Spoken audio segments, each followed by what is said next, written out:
Welcome back to the Toyota of Greensburg halftime show here on the Westmoreland Sports Network. It's Franklin Regional. It's Hollidaysburg here tonight. Jonathan Whaley will rejoin you in just a couple of moments. But first, we're being joined by Charan Singh, who had a tremendous week last week against the Knoch Knights. And Charan, before we talk about your individual play last week, just talk about how sweet it was, extra sweet, to beat Knoch, a team that knocked you guys out of the playoffs last season. A little extra sweet? It was extra sweet. I mean, we all did it for all the seniors in the past that didn't have a chance to play. We just want, our goal is to go out, work hard, and see what we can do, get the win. I'm sure a lot of those guys maybe came back that could and went to Knoch, some of the seniors from last year. They're coming back this week. I'm pretty sure they'll be excited to see the score box and everything, congratulate us a little bit. For sure. Homecoming tonight at Franklin Regional.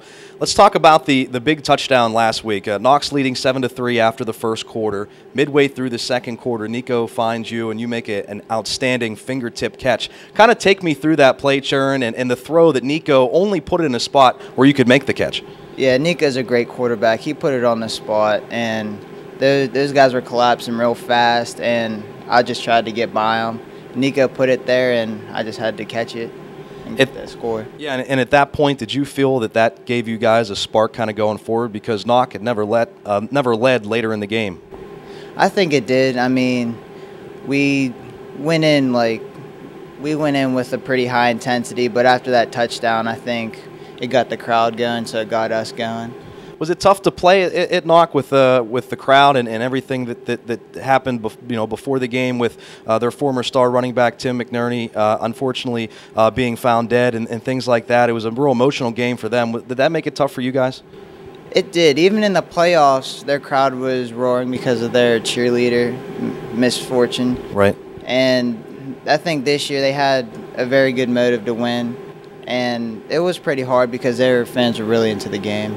We talked about Nico, how he was able to find you a couple of times last week, specifically that first touchdown. Talk about the chemistry that you guys have been able to build up. Again, a lot of new faces this year, particularly you and Colin Jonoff on the outside. Of course, it's important to develop chemistry with your quarterback.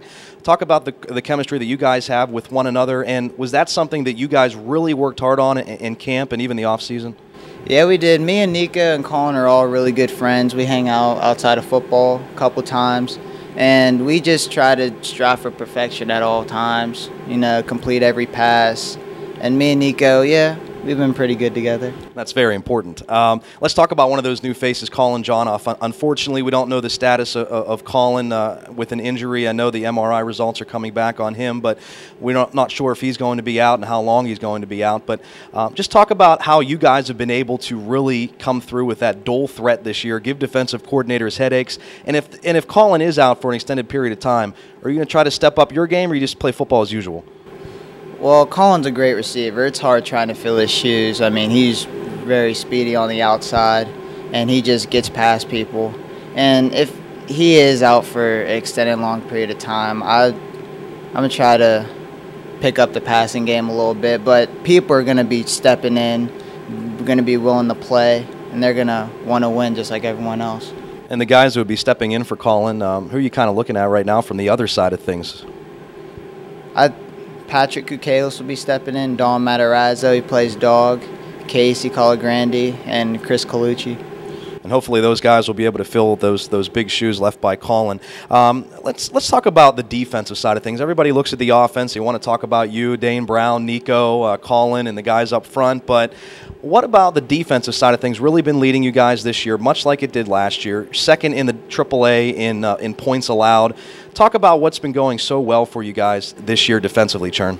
Oh, we have a great leader on the defensive end, Carter Henderson. He's really been picking up the load and really been helping us out.